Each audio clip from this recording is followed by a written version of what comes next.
Today, breaking news, the United States Navy's MH-60 Romeo Seahawk helicopter crashed at approximately 2:45 in the afternoon local time.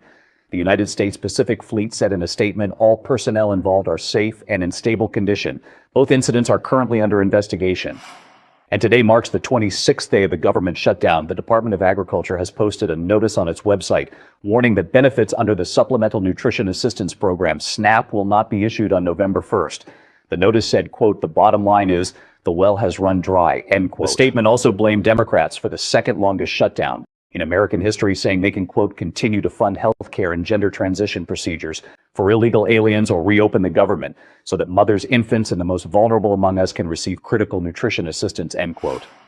Today, according to the latest advisory from the National Hurricane Center, Hurricane Melissa strengthened into a Category 4 storm moving northwest across the Caribbean Sea with a direct path toward Jamaica.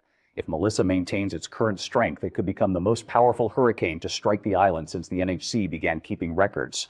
The strongest hurricane to ever hit Jamaica was Hurricane Gilbert in 1988. Over the next few days, heavy rainfall is expected with 15 to 30 inches across Hispaniola and Jamaica, with up to 40 inches possible in parts of Haiti and Jamaica's southern peninsula, resulting in catastrophic and life-threatening flooding, as well as multiple landslides. Today, President Donald Trump announced he is imposing an additional 10% tariff on goods imported from Canada, following a negative television advertisement featuring a speech by President Ronald Reagan. Officials in Ontario said the advertisement opposing Trump's tariff policy will be removed from broadcast next week.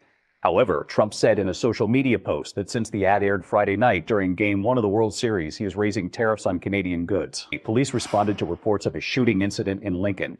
At least one person was killed and 6 others were injured in a shooting at Pennsylvania's Lincoln University Saturday night during the historically black university's homecoming weekend, according to officials. The shooting is the latest in a disturbing trend of violence surrounding games and homecoming celebrations across the country this football season. A total of 7 people were hit with gunfire after shots rang out near the school's International Cultural Center, where homecoming crowds were celebrating after that afternoon's football game, authorities said at a news conference early Sunday. Multiple suspects have been arrested in connection with the brazen heist of crown jewels from the Louvre Museum in Paris.